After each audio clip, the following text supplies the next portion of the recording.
Welcome you to another Facebook and YouTube Live as we continue this series over the summer on best practices to develop clinical judgment skills.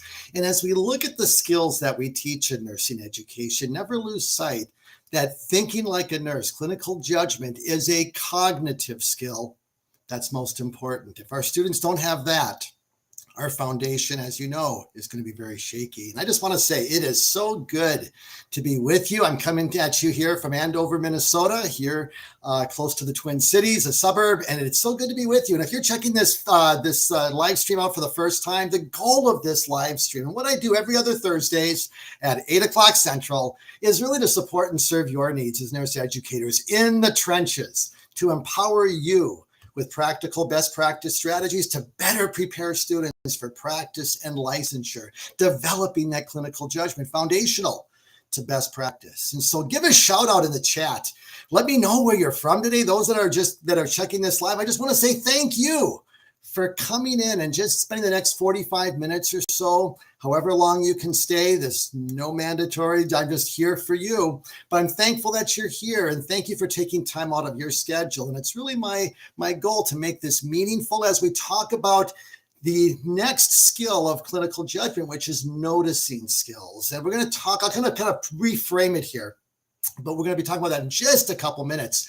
But if we've never met before, my name is Keith.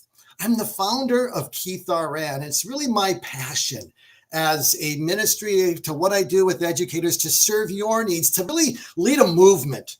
I'm all about my wire vision is to help lead the change that's needed to transform nursing education and close this gap between how practice is taught and how it's taught and how it's practiced. That's been going on for almost 50 years. I want to be a part of the solution. And you know what? Every one of you watching me tonight, I know you're here because you also want to be part of the solution to close the gap, develop clinical judgment by putting practice first. And I really have been kind of focusing on that mantra. I want us to remember this. It's not so much about NCLEX success, though it is. We want to pass the NCLEX. But by putting practice first, educational best practices. And that's the essence of Benner's book that really rocked my world 10 years ago as a new educator. Educating nurses, a call for radical transformation. We have to do three things very differently. Number one, we have to bring context to our content. We can't just teach the textbook. We've got to bring the contextualization of the bedside, patient care to all that we teach, especially in the classroom. Then we need to bring clinical and class together, bring those two silos into one where we're bringing clinical realities into our class. And then we're going to emphasize the third paradigm shift. Dr. Benner and her colleagues talked about emphasize clinical reasoning. And we're going to talk about that and those different skills of clinical reasoning that are sequential, that we can develop, but we need to practice them. See, that's the missing link. Simulation and clinical hours alone will not develop the clinical judgment skills our students need for safe practice. We've got to transform our classrooms as really ground zero to make that happen. And we need to empower our students with the knowledge. And so I just want you to know that it's really my passion to bring that knowledge to educators, just empower you with practical tools and resources to develop clinical judgment, to prepare them for both practice and next gen. And, you know, one of the things that I just recently announced that I am just really, I'm a combination of I'm grateful, I'm humbled, and I'm actually a little bit frightened, the truth be told, is that I have been asked by Phil Dickinson earlier this year to be the lead educator presenter at the NCSBN NextGen NCLEX conference coming up this September 22nd. As you know, NextGen is around the corner. I'd like to know, what are your fears as you look at NextGen? Because I want to talk about those a little bit tonight. And you know, the thing is, when I'll be sharing in September, will be an hour and a half on classroom strategies and really tying everything that I've presented into a cohesive, unified, and some new content. It's not just going to be a repeat of some of the things some of you who've been following me for years have heard before. I've got some new things I'm going to share. And so, you know, I just want you to know that I am just I'll be brutally honest. When I got a little email from Phil Dickinson that he wanted to talk to me, I thought I was in trouble because I say some things sometimes that are a little counterintuitive about, how we should teach clinical judgment using practice-based frameworks like Tanner's clinical judgment model and the nursing process. And some educators that also present to educators are not advocating that. They're talking about teaching the NextGen framework to students, which the NCSBN has never said. And I thought I said something that Phil took offense at. And, my journey in education, I'll be honest, has been really broken. I've never been valued or really validated by my colleagues or peers as kind of a transformational educator wanting to do things differently. And I kind of had carried that little bit of that stickiness. And some of you know what that feels like. And so I am just, I've always been on the edge a little bit, sometimes a little too far to some people. But, just to be invited just really validates, at least for me, just personally, that the things that I've been sharing over the years was not without fruit. That, and I was ready to throw in the towel years ago in my early journey of Keith RN. Very painful, some things that happened. So I'm really thankful that God gave me the strength to continue. And now it's going to bear some fruit. And now I'll be able to share to educators, many who've never heard of me before. That doesn't matter because it's never been about Keith RN. It's been about helping and serving the needs of you to transform how you teach using educational best practices. And so I just want to welcome those that are here tonight. Destiny from North Carolina, Nadine from the Baltimore, and Tammy from Missouri, and Jessica in Connecticut. And Alexa says she's from hell. I don't think so, but you must be somewhere, and that might be a typo. Or she says hello. There we go. Thanks, Alexis.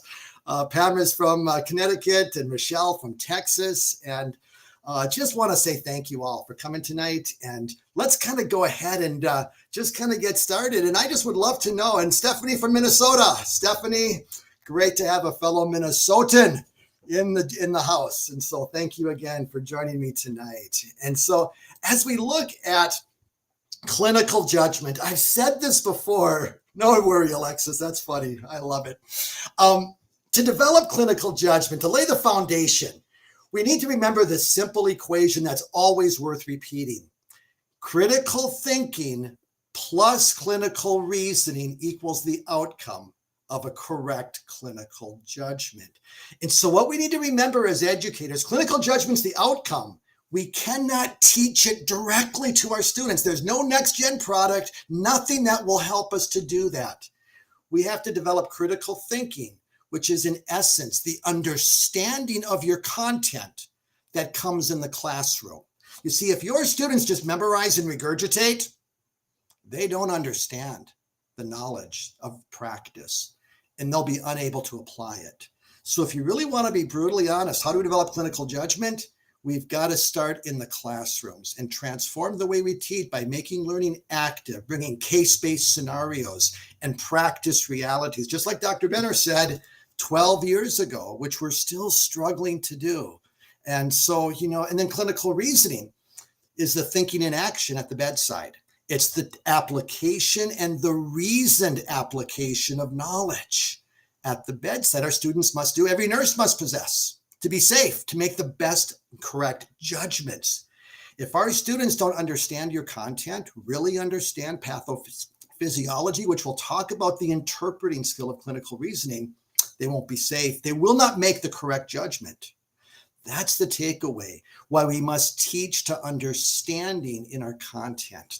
And so, I've been talking about these things all summer. I want you to know that we talk about noticing skills. As we talk about Tanner's framework and her practice-based framework of clinical judgment, unfortunately, if someone could please do me a favor, Google Thinking Like a Nurse, Chris Tanner, pop the link in the chart for me, please, because that article needs to be read and understood because it's the foundation of the reasoning processes we're going to talk about tonight. Plus, it's the essence of NextGen. And I also just want to highlight that these Facebook and YouTube lives do not die when I die or when they're done. They're on my YouTube channel, Think Like a Nurse. And I have a channel that you can subscribe to every time there's new content, a new 3-minute video, 5-minute video for students, for faculty, Facebook lives, YouTube lives. It'll be there. So you can access it and you can go back and you can just kind of find some of the things that would best serve your needs. And it's free. Best of all, you can go deep with that information and with that knowledge. And I also just want to highlight one other social media channel that I'm a part of, and it's a Facebook group.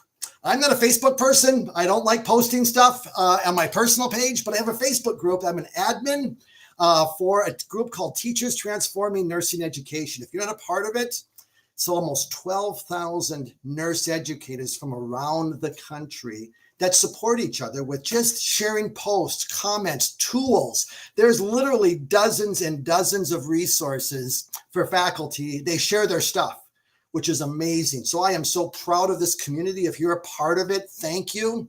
And if you're a part of it, I just throw in the chat what you like most about it or what you find most helpful, because if you're not, it's a closed group. You just got to subscribe and just answer the question that you're an educator. I don't want students in that community. So I'm a little bit picky, and you understand why. As we talk about clinical judgment, and thank you, Pam, for throwing that in the chat. So anybody just click that link. If you haven't read Thinking Like a Nurse, a research-based model of clinical judgment, you must. And so therefore, because Tanner's framework is a practice-based framework of clinical judgment that helps us as educators put this puzzle of clinical judgment together as an outcome. We have to reason to it step by step. And let me just share with you a really powerful infographic from ATI that they've given me permission to share. It's on their website with NextGen Resources. What I want you to notice with this infographic is that the very first skill of Tanner's framework of noticing. What does the nurse notice that's most important? That's assessment of nursing process. It aligns with nursing process. It also aligns with the first step of the NextGen model, recognize cues. They're all in alignment with each other, though the practice-based framework of Tanner's in the nursing process must come first, because the NCSBN model is a measurement model of clinical judgment. It's merely to evaluate in a written test clinical judgment. It's for faculty, never intended to be taught to students. And the NCSBN has never advocated that. And that's something we need to remember. Do not teach your students the 6 steps. It's not a practice framework. It aligns with Tanner, but there's some nuances that Tanner brings in, we'll talk about another time, that really flesh out the essence of really these reasoning skills. But again, I just want you to see how Tanner's framework, the interpreting of what's the meaning of this data, how does when the nurse knows the interpretation of the data, the meaning, the rest becomes evident. And then the responding skills of the plan of care, and then reflecting, the evaluation that's foundational, and how that all aligns with the nursing process as well as the NCSBN model, because that's where they drew it from, and a couple of other frameworks. And so what I've done in the last year and a half since I graduated with my dissertation and my PhD in 2020, which I'm so thankful for, is that I wrote a book 7 years ago called Think Like a Nurse, Practical Preparation for Professional Practice, for students to help them understand clinical judgment. And I recognize the need for a rewrite. And so what I advocate for educators is just a principle of clinical judgment to teach it differently. Holistic clinical judgment is really our goal as educators, because just like holistic care is something that we all do as a result of holistic care, the art of nursing, the care and compassion, the presence, all that we do, those soft skills that are really hard skills and foundational, we need to remember that just as it's multifactorial, holistic clinical judgment is also multifactorial. There's 3 components that we need to kind of enculturate into our programs, into our curriculum. The first is the importance of the holistic care, the compassion, the caring behaviors, because if a nurse doesn't care like a nurse, they won't notice what's most important, and therefore they'll miss essential data that will lead to an adverse outcome. So we need to teach the professionalism, the ethical, and the civility. That's what volume 1 160 pages or so, and it's about 6 chapters. I wrote, kind of highlighted that, and this book was just published 7 weeks ago and sold hundreds of copies, primarily to educators. So if you found it helpful, please share any comments in the chat. The second book, and the second aspect of holistic clinical judgment, is understanding your knowledge base. This is the critical thinking our students need for safe practice. And that's what's in volume 2 of Building the Knowledge Base for Professional Practice, where I highlight pathophysiology, practice-based nursing assessment, pharmacology, fluids and electrolytes. And then finally, we need to develop the clinical judgment skills. They need to have the ethical caring comportment. They need to then bring in the thoughts, the application of knowledge. Now they need to reason at the bedside. And Tanner's framework with nursing process really shows the way. So as we talked last time, 2 weeks ago, about noticing skills, as we're teaching assessment, we need to look at the aspect of what are you noticing that's most important as you're doing your assessment, as you're reviewing the medical record. That's what we talked about last time at length. And there's various questions we can ask. There's various knowledge that's essential. But the foundation of that is, in essence, is the ability to understand their pathophysiology. And so today what we're going to do, we're going to take a deep dive into one of the chapters of the student textbook. That's also an excellent resource for educators. Programs have already adopted this resource for the fall. And again, it's a great resource just for educators to help you highlight what's most important. But I want to help you understand interpreting skills of clinical reasoning, because it's a sequential Socratic process. It's kind of like we can use Tanner's framework as a Socratic questioning framework to get to the foundation of the knowledge of a correct clinical judgment. So the noticing Socratic question we want to start with: what do you notice that is most important as you look at the patient's vital signs, assessment findings, lab values, medical record, etc.? Then we're going to build on it tonight with interpreting skills. And so let's go a little bit deep with that and what that looks like. And I also just want to share one simple thing with you, is that I have a free excerpt of volume 3 that basically has all of the, if I can get this to copy, which it may be a little bit, sometimes things don't go the way I expect with this. And let me see if I can get that to happen. It's not going to do it. I apologize for that. I'll try again later. But the bottom line is that as we look at noticing, I'm going to kind of share and highlight what is in chapter 3 of the 3rd volume. And again, these can be purchased separately, or you can purchase all 3. And so I just really we're going to talk though really about understanding interpreting skills, because it's a reasoning skill that leads to that outcome of a correct clinical judgment. And so I'm popping on the screen right now. I can see it right there. And let's kind of talk about this, because, Nightingale said 150 years ago, observations and their interpretation are the hallmarks of trained nursing practice. You see, Nightingale intuitively recognized that noticing and interpreting its meaning is the essence of the clinical judgment that's needed for professional practice, way before Tanner, at the birth of our profession in the modern era. And so as we look at interpreting skills, we start with noticing. We have to notice what's most important, what's relevant. But then we have to identify its meaning. We need to interpret, what does this data that you notice, that's great. Noticing is really more of a fundamental skill. Anybody can notice a high temp, 103.2, or a blood pressure that's 70/30.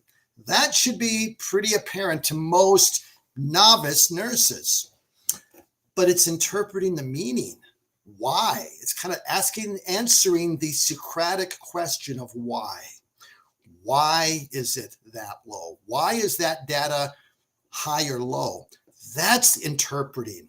And guess what? That knowledge that's needed for interpreting is really the essence of pathophysiology applied to practice. That's why our students must understand patho to really develop the interpreting skills, the noticing skills of clinical reasoning that again lead to the outcome or end result of a clinical judgment. So really, when we look at our students in clinical, there's some interpreting outcomes that we want to establish. We want to be able to have our students do two simple outcomes related to interpreting. Interpret what the data means. So, asking your students, and having that in your clinical paperwork, the ability to interpret the meaning of what is most important will really tell you if your students really are able to interpret or not. But then there's a second aspect of interpreting. We're going to talk more about next week or next time, because it's really a subcategory of interpreting, and even the NextGen model has identified it. It's basically the ability to identify possible problems, determine the current problem, and anticipate the most likely or worst possible complication. So it's really problem recognition skills. You see, first you have to interpret it correctly. So as you notice what's most important, interpret its meaning, now problems become apparent. It's kind of like a 3 dominoes of noticing, interpreting, that leads to problem recognition. So if we don't interpret correctly, applying our knowledge of pathophysiology, our students will be unable to make and even recognize a problem even exists. It won't happen. And so as we look and as we go through this chapter, I kind of highlight the essence that that our first skill of interpreting is really to interpret the meaning of clinical data. And that's pretty apparent. But the question is, what knowledge do we need? And I talk about the importance of pathophysiology and laying that foundation of understanding in a global way the knowledge of pathophysiology. But then there are some skills that we can assess in our clinical setting that are related to interpreting. So for example, do your students, are they able to use the electronic medical record to review what's relevant and to do it concisely? Can they use concept mapping to cluster related clinical data? So again, if you use concept mapping, and if you don't, that's okay, but it's a great way to visualize what's going on between the ears of your students and their ability to put these patterns together. And so as we look at some of the thinking skills of interpreting, again, we want to ensure that they identify what's most important.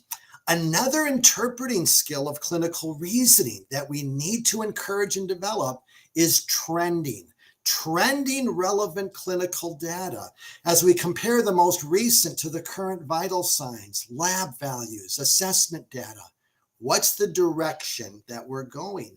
That's an interpreting skill, but trending clinical data is more than just meaning of it. We've got to identify the meaning of the trend.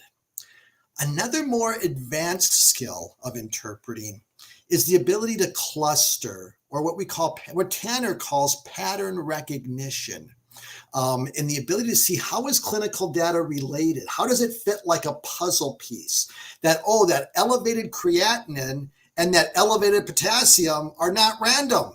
They have a relationship with acute renal failure. And with the knowledge of patho, we understand that. But if we don't have that knowledge, those connections, see, that's the ability to recognize relationships isn't going to happen. So again, we need to help our students make those connections in clinical, talk about the trending of clinical data in clinical. And then we have another nuanced skill that I also considered an advanced skill of clinical reasoning, of interpreting, determining acceptable ambiguity. In essence, if the patient has COPD, end stage, is 90% okay? Textbook says no, 95 to 100% every day. But we know that with certain medical problems, that can be normal for that patient. But again, that's a higher level reasoning skill that we need to talk about in clinical. We need to bring case-based scenarios into our classrooms to develop this, to practice it, and what that looks like. And so there's 4 questions we can ask with our students. When we ask the right questions, we identify the thinking. And so these questions in the textbook are right there in front of you. But the four that are foundational, that again, we want to flesh out is, what is the clinical significance of what's most important? What does it mean? Where is the trend going of the most important data? What's the direction suggesting? What findings have a relationship that it can be clustered together? And what additional clinical data is needed to clarify the current problem? And so I've kind of talked about the clinical skills already. I'm just kind of going through this. But let me highlight this, because what I did in the textbook is that I kind of show a traditional electronic medical record. We have Epic here in the Twin Cities. I think it's the largest, most commonly used vendor of electronic medical records in the country. So this is how a lab table looks in Epic. This is a basic metabolic panel. How many? 2, 4, 6, 8, 10 electrolytes, plus a reference range, plus the most recent on top, then the one at the bottom. And we've got to help our students again. When you look at these data with a specific patient, again, there's so much information our students see. We sometimes, as experienced nurses, we take it for granted. We've got to help them kind of flesh out what's most important, and then look at the trends of that data. And we're going to do some activities here at the end of this chapter here in just about 5 or 10 minutes. And so stay with me and kind of just show you how we can make it stick with some very simple practice-based scenarios. This is also how a vital sign data will look like in Epic. You have the most recent on the far right, but again, what's beautiful about Epic and a traditional electronic medical record of any kind is that you can easily compare the current data to what is the most recent to the other data, and you can put it all together and see what direction is this data going, and do I need to be concerned? And so here's an example of a concept map. I'm not going to spend a lot of time with that, but what I would like to do is basically, let's do a simple scenario. We're on a post-op medical floor with a person who is day 3 for a surgical repair of the right hip. You collect your routine set of vital signs, but you need to determine the clinical trend. And there's 2 steps that I really break it down for students, kind of like deconstructing trending recognition to really help them get it. So as we look at this first set of vital signs, we have the current set of vital signs here: 100.2, 110, 16, 98 over 50, 88% on 4 liters. But look at where they were 4 hours ago. Look at their temperature. It's gone up slightly. Their heart rate's gone from 82 to 110. Is that good or bad? Is that high or low? So we start with basically saying, is it going higher or lower? Our temperature is going higher, so I have that in the table below. Our heart rate is going higher. Our respiratory rate is not any change. Our blood pressure is going lower, and our oxygenation is going lower. So we have 2 steps of trending, an interpreting skill of clinical reasoning. They're going to see these on NextGen NCLEX. They're going to be trending lots of data from the electronic medical records on the NCSB and NextGen. So we have to identify the trend, but then the next step, this is the importance of the interpreting skill. What does the trend mean? So yes, we can identify that our temperature trend is going up. That's step 1. Does that mean our patient is improving, worsening, or no change? For example, that's a 3-column matrix, by the way, but it's also a practice-based question, just as important. And so therefore, we know that it's a worsening change. What about their heart rate? It's going up. Is that good or bad? That's a worsening change. It's a concern. Our rate has now gone from 16 to 24. That's a concern. Our blood pressure has went from 110 over 62 to 98 over 50. That's a concern. That's worsening. And our O2 sats going from 92% to 88% as our oxygen is increasing. And if we've developed these clinical reasoning processes and skills, our students will be able to recognize, and they're going to notice, and they're going to interpret that this patient is decompensating. They may not know why. Could be sepsis, could be something else. Depends on what the most likely worst possible problem is. If they're post-op, we know that they're at risk for any form of infection that can lead to sepsis. So that would be my first concern with this scenario. But again, breaking down trending, I want to just empower you as educators to kind of do the same thing as you put that together. And then as we look at some advanced thinking skills of interpreting, I talked about it earlier, but it's the ability, one of the advanced skills is that ability to put it together like a puzzle piece. The ability of a student, one of the most common complaints that I hear from faculty as it relates to clinical instruction and their struggles in clinical, my students can't put it all together. They struggle to put all the pieces together and kind of bring it all together. My question would be, are you giving your students opportunities to put it all together? Are you bringing case-based learning into your classrooms consistently to practice putting it all together? And that's what I've done with Keith RN for the last 10 years, is writing the best possible case studies for educators derived from my lens of practice to make that possible. But there's a handful of relationships. I'm not going to go over all 7 of these, just about 2 or 3 of them for you. But when you look at the relationships, the connections that we want our students to recognize in clinical, in a case study that replicates in your simulation lab, can they identify the relationship, for example, the first one, between home medications and a medical problem of the patient? Let's say they're coming in, they have, for heart failure, and they have a history of heart failure. Do they know that lisinopril, atenolol, or metoprolol are drugs that are most commonly used to treat heart failure? That if they're on albuterol as an MDI inhaler, that's going to be usually for a history of asthma or COPD. So you're putting together a problem with the medication. That's a very fundamental relationship, but it's very important. And we don't want to assume our students know it. We've got to teach that. We've got to encourage that. We also want to kind of talk about and encourage in clinical the development of the relationship between the primary problem and their current symptoms. You see, if you have a patient with heart failure and an exacerbation of heart failure, and they're having pitting edema that's 3+. They've gained 8 pounds in a week. They also are short of breath, unable to lie flat and sleep in a chair.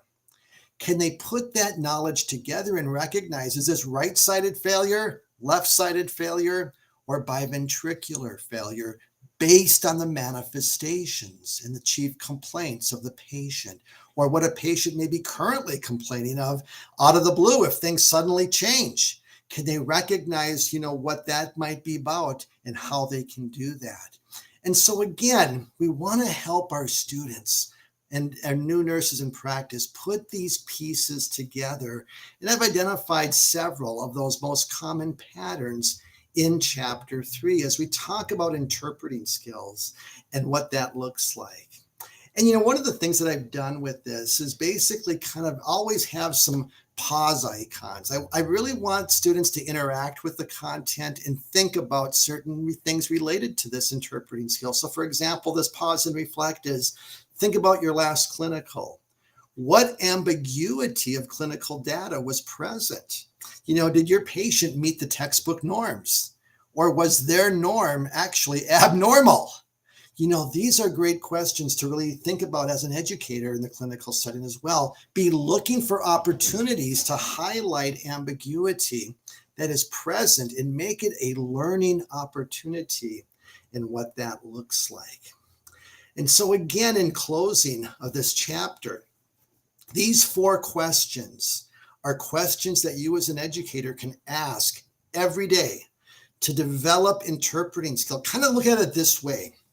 When you look at these multiple questions of interpreting, just as you have multiple questions for noticing that we talked about last time, think of it like an ad for a car. If you go online and you have you've got a vehicle you want to purchase, do you just see one image of the car from the front?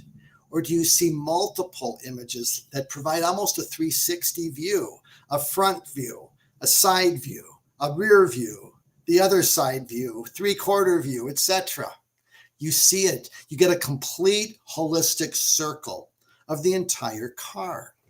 Look at these 4 questions as developing holistic interpreting skills that embody the entire aspects of what is needed to develop interpreting skills that must be practiced. We must be asking these questions of our students in clinical. And the first one is kind of the most foundational.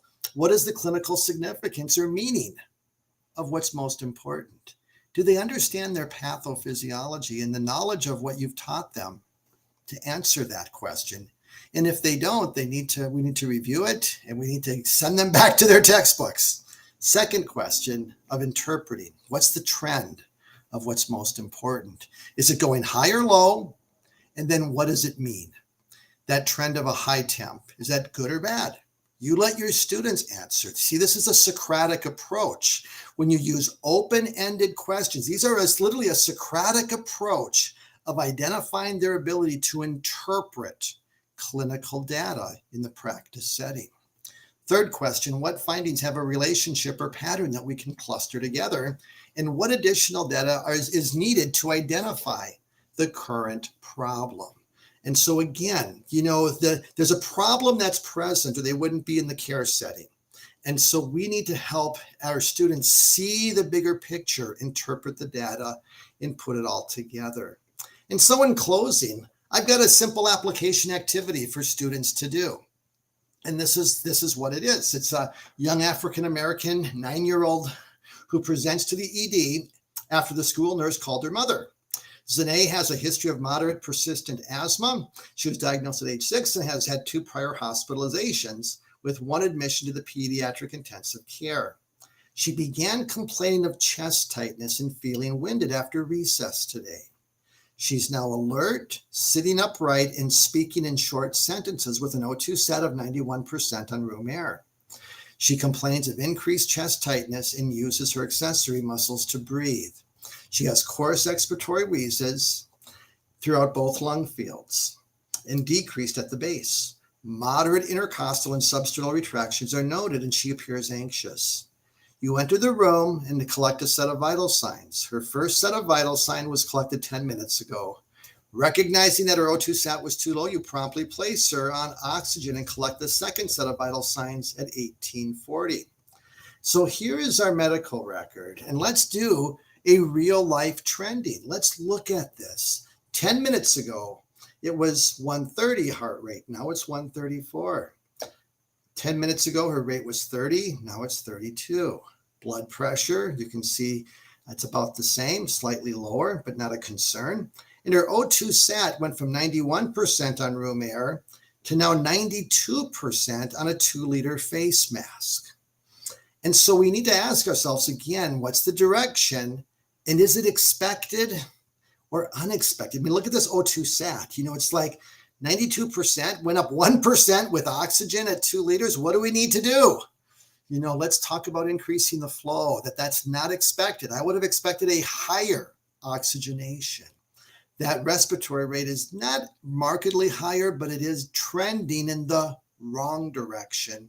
And the heart rate is, that's very close to 130. It's about the same. But again, watching that carefully. We now have some diagnostics. Here's her CBC. Here you can see the top, and this one 3 months ago. We can see that our CBC is only a white count of 10. Her neutrophil is 45%. If your students know their lab values and understand a white count in CBC and the neutrophils, they'll know right away there's not an infection likely present that's causing this exacerbation of asthma. That's an important distinction. Let's go to our basic metabolic panel. We can see that overall, there's not any real significant changes there. Our X-ray shows hyperexpansion of airways with otherwise clear lung fields.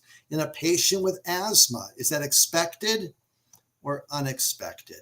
And again, that's expected. That's an abnormal finding, but it's expected with the ambiguity of a patient with asthma. And so now I just have 4 simple questions to really get to the essence of us in practicing clinical reasoning. You can use this in your classroom, and it's looking at what's the significance of clinical data that is most important. Well, we notice that her oxygenation hasn't improved despite adding oxygen That's a concern. That's really my biggest concern as a nurse at the bedside right now. And is that trend of clinical data, that oxygenation not going up that much? That's a concern. That's where I'm focusing on right now with this patient. And what findings have a relationship that can be clustered together? Well, if we look at that O2 sat, the higher respiratory rate, the tachycardia, and again, talk about fight or flight, and sympathetic nervous system and anxiety. All of those are expected, and that cluster is related. So again, helping our students see the relationship of clinical data. And what more do you need to identify the current problem? We have the chest X-ray, we really have all the information we need, but is there anything else? Let's talk about that. Let's discuss it and then put it together. And then at the very end of the chapter, I have a simple action point where I want students to reflect and say, what did you learn that was new to you? And again, I have 3-inch margins on the far side so that they can easily have room to add information, and then pause and reflect on what you learned. How will you apply this to future patients that you care for? Write it in the margin of the books. And so again, my goal with this chapter was to make it interactive and help them put it all together as a student nurse. And so I just love your feedback and just any questions that you have, because really my goal is to serve your needs. And so as you look at what I shared about interpreting, what was new to you? What is not clear to you? Kind of like in our students talk about the muddiest point. What's the muddiest point with interpreting skills or anything that I've shared today about clinical judgment? Because you've spent some valuable time here. You're here live. You're not going to watch this as a recording. So I have the opportunity to answer your questions right now as it relates to the things I've shared about interpreting and clinical reasoning skills. And so I would value your feedback. I know it takes about 30 seconds sometimes for kind of the things to come back in. And so I'll wait just a little bit. But I just basically, I love the feedback that others are finding from the educator group with so many amazing ideas, and love the innovation from other educators and using the tools that you find there. So thank you so much. I'm so thankful that you're finding it helpful and putting that information to good use. So Rachel has a question. Thank you, Rachel. I'll just pop it on the screen so we all can see it. Says, I love these ideas, but what suggestions do you have for fundamental students just learning clinical judgment that don't know the disease processes yet? And that's a really great question, Rachel. And I guess where I would go with it is simplifying it as much as possible. And that's why I really talk about that when you look at interpreting skills that I've shared, talked about noticing skills. It's kind of like asking students, what do you know about asthma? Asthma is a pretty common condition. And so we don't have to go deep in the weeds and patho, but we can really just kind of like use the most common problems that students are remotely familiar with because they're so common, like a heart attack or like like a pneumonia or COVID or asthma in this context. And so I would just basically kind of just look at that very simple aspect of just, if they've had patho, Rachel, this is my question. If these fundamental students have had patho, and you talk about and just guide them to like what happens with asthma at at the bronchial level with bronchoconstriction, the wheezing, the oxygenation, ventilation, talking about those aspects of respiration. If they've had patho, Rachel, you want to drill deep on the application of patho to the interpreting skills and simply keep it really simple, Rachel. What does it mean? What does it mean? This O2 sat is 88%. What does that mean? And again, that should be something your fundamental students would be able, if they've had patho, which I'm hoping they have had coming into the program, which I think is a prerequisite still for most programs. So what you want to do, Rachel, is just talk about the meaning. I would say for the answer to your question, when you ask what is the interpreting skill that a fundamental student needs to know, what does it mean? If your O2 sat is 88%, what does it mean? If your temperature is 103, what does it mean? Applying your knowledge of pathophysiology and thermoregulation and just those basic processes of the inflammatory response need to be basically understood and applied for safe practice. And so I hope that helps. If you have another question, please throw it in the chat. And so anyways, I just wanted to kind of, if that makes sense, which I hope it does, I want to thank you, Tamara. You purchased the student, the other book that I have, and I'll share the links at the very end. This is the Teach Like a Nurse book. Teach students to think like a nurse.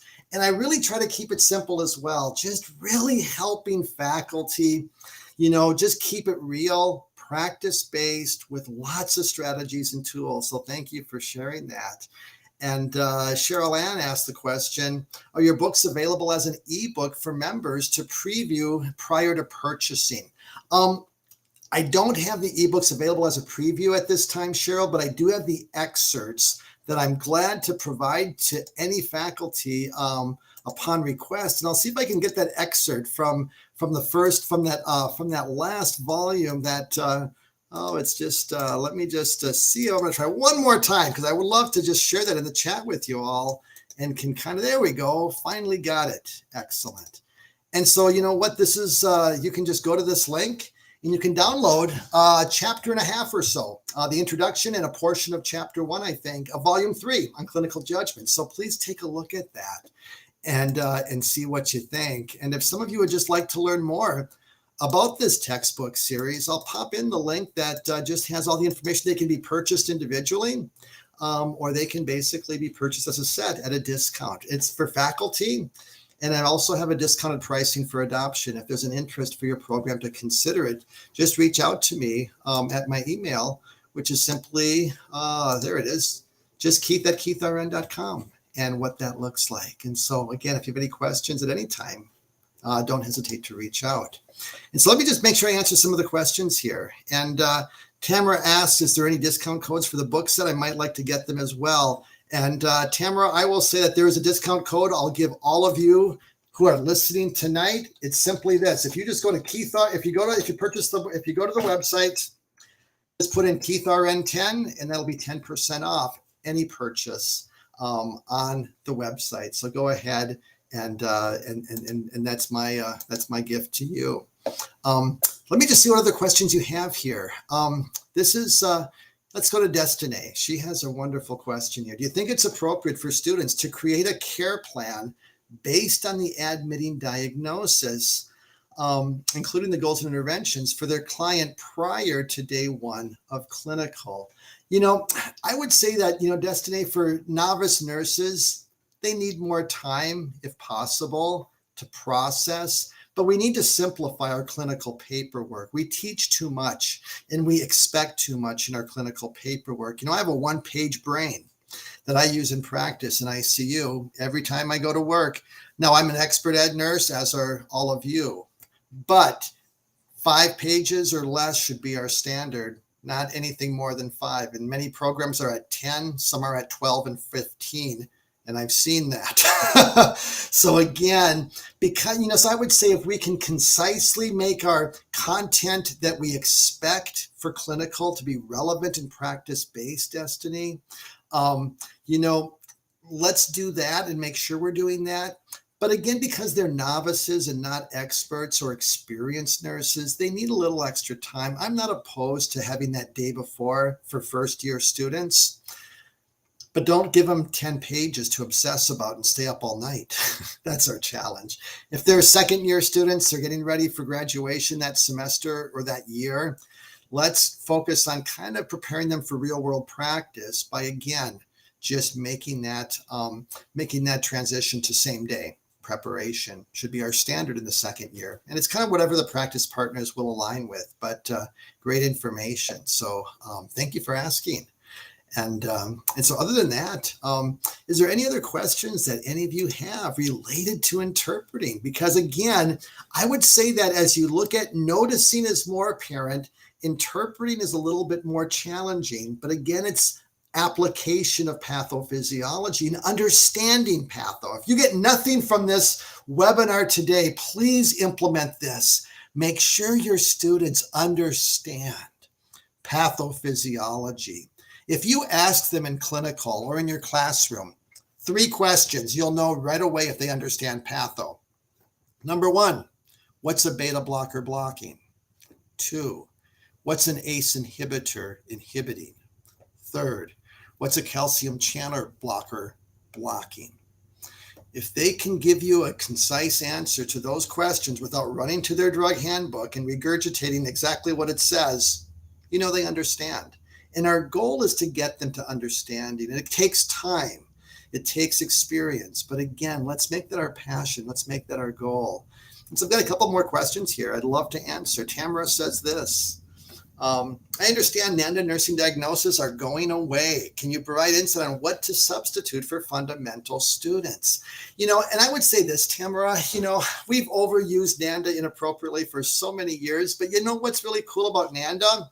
There are some NANDA diagnostic statements that fit, that are relevant. About 10% out of 220 are relevant to practice in my perspective.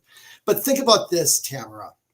Look at the NANDA statements that really reflect typical practice, especially in a more stable environment that fundamental students practice in, like a transitional care unit, skilled care. Think about acute pain, chronic pain, fluid volume deficit, fluid volume excess, impaired oxygenation, risk, skin integrity or risk for skin integrity, risk for falls. All of those are relevant and need to be on the radar of fundamental students. And kind of the way that I have advocated that we teach nursing priority setting is really simple. Use NANDA when it fits, because the taxonomy has a handful of really good statements that capture the essence of what our students are going to see in practice with patients. But then to answer your question directly, Tamara, when NANDA doesn't fit, you simply allow your students to state the essence of the problem in their own words.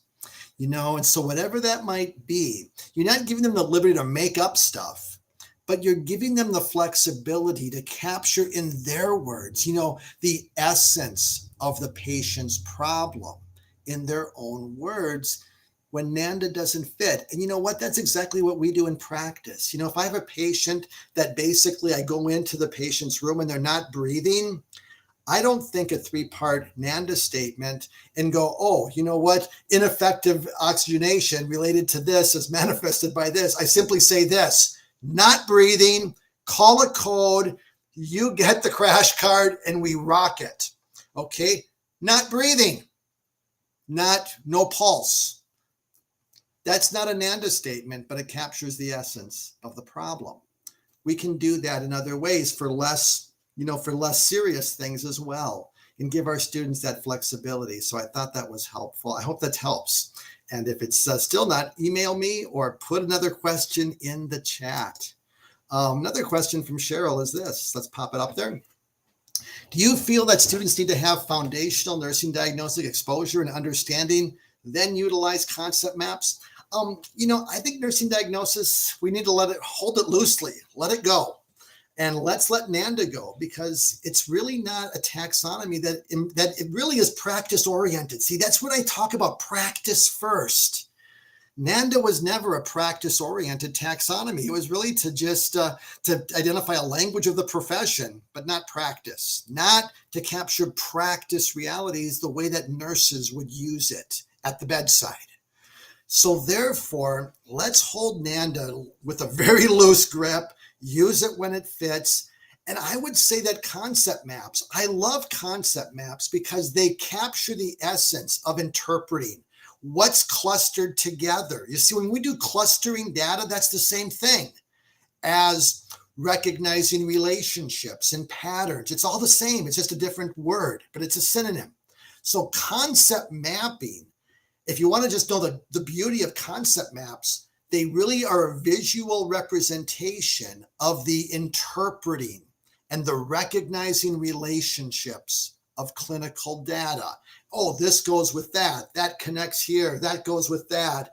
That's beautiful. That's putting into a visual diagram the pattern recognition.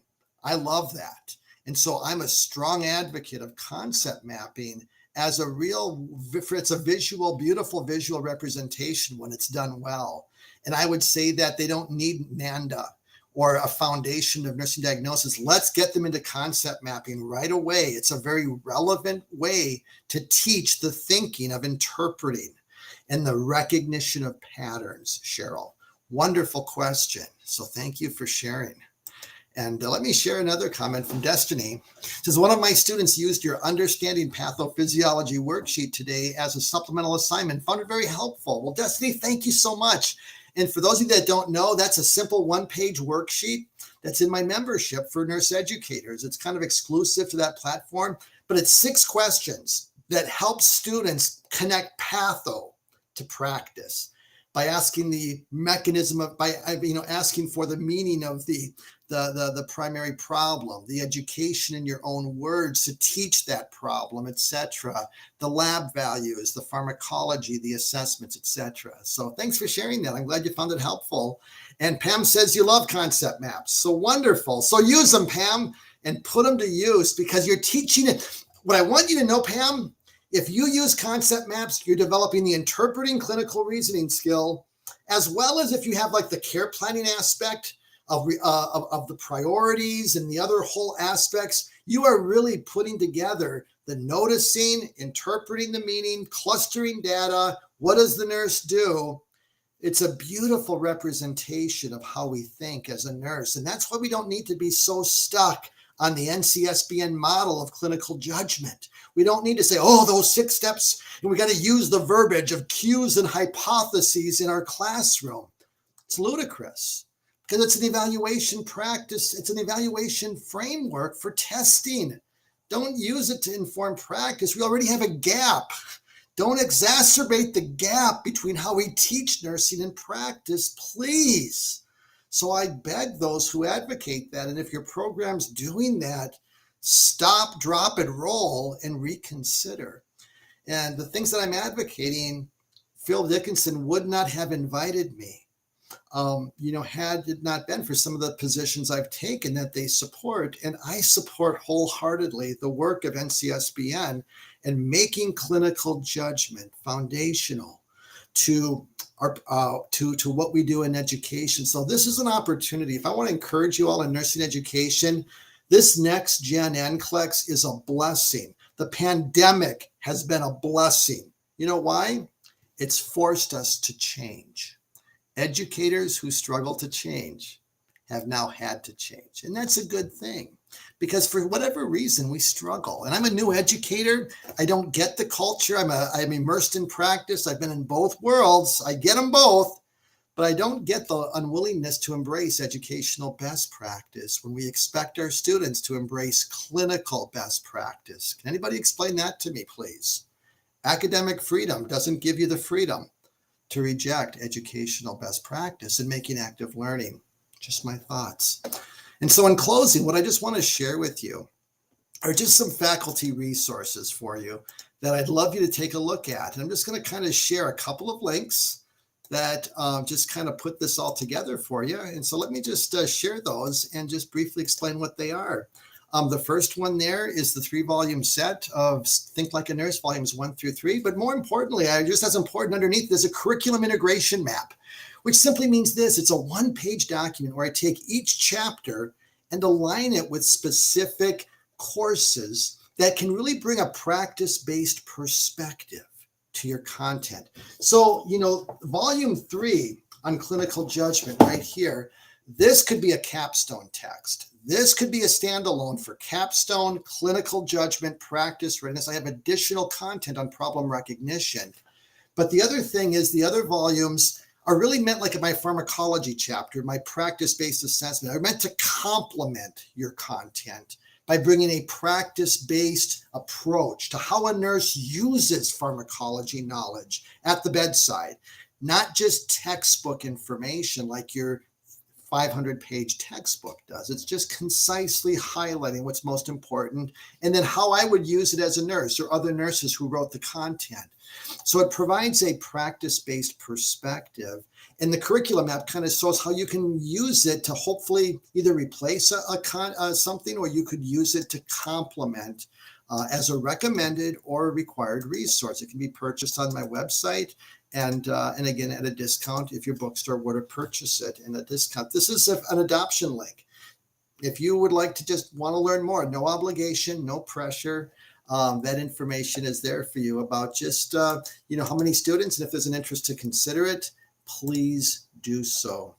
The last resource that I would just, I got a couple things I would just share with you that I would just, that if you're still kind of struggling with clinical judgment, and it's a complex topic, I have a store on my website, Keith RN, and just a couple resources I would just, this for less than $20.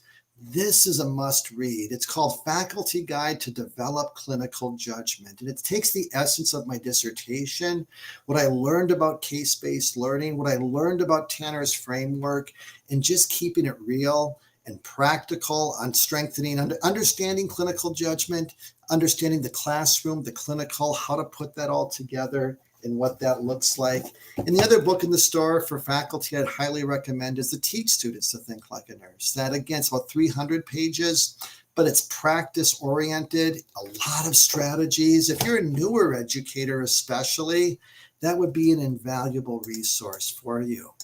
And then in closing, what I would just kind of consider as kind of my flagship product that now has hundreds of programs around the country using is my all-inclusive membership that has exclusive tools, 110 case study topics already developed with answer keys, student version, PowerPoints to present, and numerous dozens of handouts like the pathophysiology worksheet that one of the faculty referred to that was really helpful as a standalone to help supplement her clinical teaching. I've got dozens more, all of them practice oriented, very relevant to practice. Just to learn more, again, no pressure. I also have volume discount for a department, so your entire program can get access at a significant discount versus the individual price. So anyways, if you have any questions about any of that, please throw it out there. But I've got my email address is right here. It's simply Keith@KeithRN. If you have any questions, don't hesitate to reach out. And in 2 weeks, we'll be talking about problem recognition skills. That's chapter 4 in the 3rd volume. And so really, we're just going to drill deep on how we can, again, ask the right questions to develop problem recognition skills. And I would just, I got Rachel, I'm not going to let you go high and dry without answering your question, but you were kind enough to share this. Because I think we sometimes get stuck in the way we've always done it and forget that we're supposed to use not only best practices, but evidence-based practice. Rachel, I say amen and amen. And it's called TWADA, the way we've always done it. And, we've got to avoid that, and we can make a difference. Again, so what I'm really excited about the educators who showed up this evening is that how do you transform nursing education? How do we shrink the practice gap? How do we really develop our clinical judgment to improve practice readiness? It's transforming nursing education, one educator at a time. It's for you to take that action step to do things differently. And I just want you to know I've blazed that trail with a lot of resources and tools and strategies, but I'm your partner in this journey. You're not alone. If you're in the Facebook community, you're not alone. So you know what? I really want to just encourage you to take that first step, the next step, whatever it is, and let's be the needed change. And never forget this, that how we teach nursing not only impacts our students, but the outcomes of the patients they care for. And that can be the difference between life and death. These noticing skills, these interpreting skills, problem recognition skills we'll talk about next week. This is about life and death. We can kill our patients, and we are doing that too often in our country today. Let's be the difference. Let's teach our students differently. And I'm your guide on the side, and I'm your cheerleader. And I want to thank you for partnering with me in whatever way that you know my resources, put them to use. It's really my pleasure to serve your needs. And I just want to say a huge thank you from the bottom of my heart. And I look forward to connecting with you at the NCSBN conference. And be praying for me. I'm a little stressed, but I'm good. I'm good. It's a virtual event, so it won't be live. It's going to be a recording, but I'll have a live Q&A for 30 minutes afterwards. And so that'll be good. So, I'll get this done by July, put it behind me. I'm good though. I mean, I love the opportunity to serve and to share. And so I'm excited, and thank you all for just making this journey possible. And thank you, Charlene, for your kind words, and we'll continue to transform and rock it together. And so have a great summer, get some rest. And I look forward to connecting with you in 2 weeks. Take care and God bless. Good night.